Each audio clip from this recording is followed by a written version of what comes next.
Doutoras, assim, a questão da cárie, ela tem uma idade, assim, certa? Por exemplo, pode aparecer no dente de leite? Pode acometer, a cárie pode acometer qualquer idade, né? Desde o dente de leite, desde o primeiro ano até a idade adulta, né? Basta não haver a escovação, não usar o creme dental com flúor, porque tem muitas mães que ainda usam o creme dental sem flúor, mas que não vai ser efetivo contra a cárie, né? A bactéria da cárie já está na nossa boca. Se houver um descuido, um aumento de consumo de açúcar e a falta da escovação, tem que ter esses fatores para poder acontecer a cárie. Interessante. E, doutor Olenka, eu queria lhe perguntar, como a gente sabe assim que as crianças, né, até às vezes os adultos, né, demoram ali, tem aquele negócio ali para não escovar o dente. Como é que a gente faz para essa criança ter esse hábito, né? Os pais, eles somam nesse processo, né? Sim, os pais são os responsáveis por a introdução desse hábito na criança, porque isso tem que ser um hábito, que nem tomar banho, que nem ter a refeição no horário. Então, os pais já começam, quando nasceu o primeiro dentinho, porque antes disso não precisa escovar. Antigamente se dizia que tinha que escovar gengiva, língua, tudo para evitar cárie. E a cárie realmente só se dá em elemento dental, em dente. Então, os pais começam a ter uma rotina, pode ser na hora do banho, enfim, a rotina que eles acharem propício para o horário deles.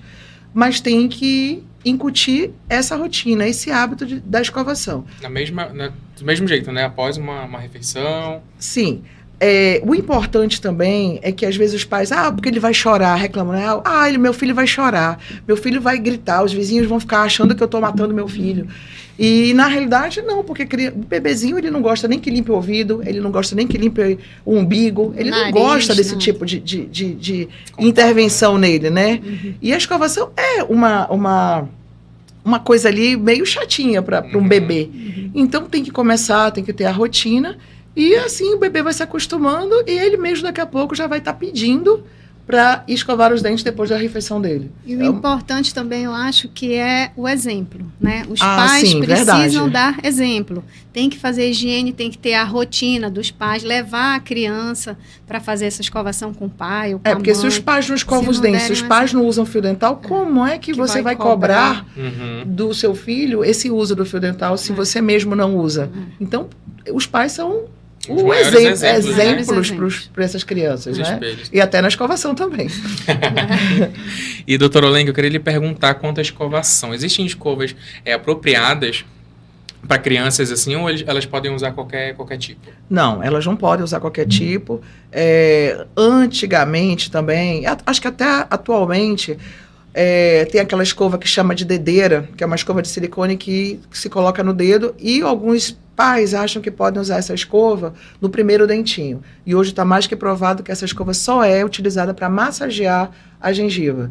Então, nós temos que ter a atenção nas embalagens, que lá na embalagem está descrito, de 0 a 2 anos, de 4 meses a 24 meses. Então, que eles olhem aquela indicação pela própria embalagem que ali está já indicando a idade para o seu filho.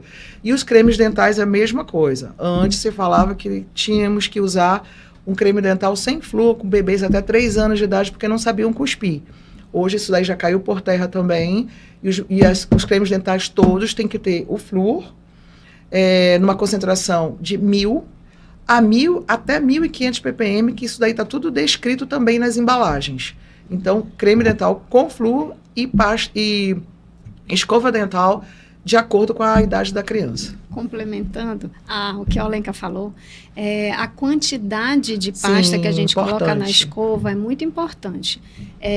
Os bebês, principalmente, tem uma idade que a gente coloca 1 grãozinho de arroz cru, aí vai aumentando para um tamanho de um carocinho de ervilha, e aí vai aumentando a idade, vai aumentando a quantidade de flúor, justamente porque o bebê não sabe cuspir, você não pode colocar um monte de pasta, porque ele vai ficar engolindo pasta. Certo. Então tem que ser só um pouquinho. Então é importante usar o creme dental com flúor, mas também sempre observando essa quantidade mínima de pasta para a criança não ficar ingerindo o creme dental. E aproveitando, falando sobre ainda o creme dental, tem crianças que chegam no consultório e apresentam alergias que em volta da boca por conta do creme dental.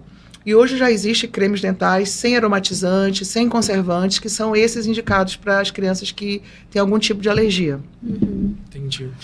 Doutora Diana, eu queria lhe perguntar o seguinte. Quais alimentos contribuem ali para a formação de cáries? A gente sabe que o açúcar ele é um grande vilão, né? Mas existem outros alimentos ali que podem contribuir?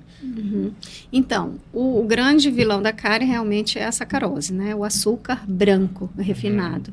E que estão presentes nos doces, nas balas, nos refrigerantes, né? São os favoritos, né, da que criançada. são os favoritos. Então, esses são os maiores vilões da cárie. Mas existem muitos alimentos que esse açúcar está embutido e disfarçado, né? Principalmente os carboidratos, né? Os bolos, os pães.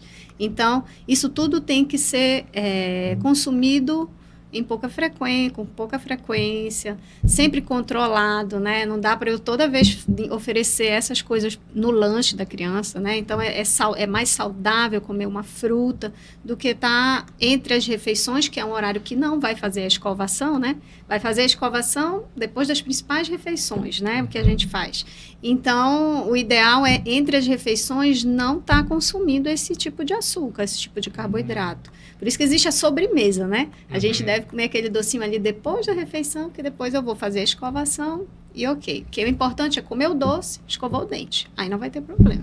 E aí, doutora Fernanda, a gente entra até naquela questão não só da saúde bucal, né, mas da saúde como um todo, porque esse tipo de alimentação em excesso, né, ele é prejudicial não só para a boca, mas para a saúde da criança como um todo. Porque hoje o cirurgião dentista, em geral, a gente visa a saúde em geral da pessoa. É tanto que uma criança que tem doença cárie na boca, triglicerídeos, glicose podem também estar alterados devido a esse consumo. É por isso que hoje é muito fácil de você observar.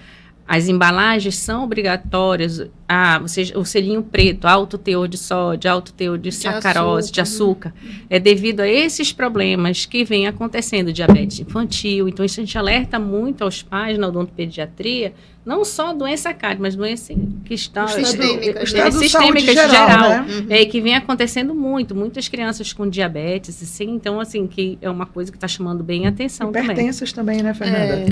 Cardiopatas. Tem bebê que tem colesterol alto, tudo isso. E antes não existia nada disso. Não, a gente tem que a questão dos dentes tortos é algo genético ou, tipo assim, pode ser algo que surge ali conforme ele for nascendo, após cair o dente de leite? São vários fatores aí, né? Porque eu quis saber porque se esse bebê usou chupeta, se ele usou a sucção digital, que é o chupar o dedo, se ele então pode respirador bucal, porque há uma má posição por causa da língua, né? Sugar a língua, tem criança que fica chupando a língua, e a língua é um músculo, e ela empurra. E ela vai empurrando e vai mudando a posição desses dentes também. Então, tem vários hábitos que podem causar. Respirador bucal é um hábito também que tem que ser... Não é que seja um hábito, né? O respirador bucal. Então, tem vários fatores mesmo que pode causar essa má posição, mas o fator hereditário é um deles também. O pai que tem uma mordida, que a gente chama de cruzada, quando a mandíbula passa da maxila, né? Que tem esse crescimento desproporcional. Muitas vezes, na realidade, é um fator hereditário.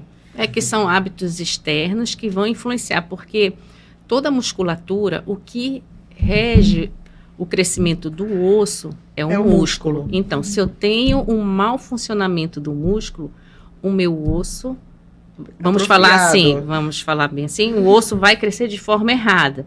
Por exemplo, se eu tenho uma língua, é um músculo muito forte, e se eu for um respirador bucal, a minha língua fica posicionada para baixo. Então, a maxila, ela tende a ficar menor, a gente chama atresia da maxila, e isso causa o apinhamento dental. Porque não tem espaço. E outra coisa importante é falar sobre o aleitamento materno também, porque ele é que desenvolve bem os ossos da face. Aquela criança que não teve aquele aleitamento, ela também vai ficar prejudicada com o mau posicionamento dos dentes no futuro. Do dente, da língua, né? Porque o aleitamento, a criança, ela faz a ordenha do leite, ela usa 14 músculos. A mamadeira é sucção, só são 2 músculos.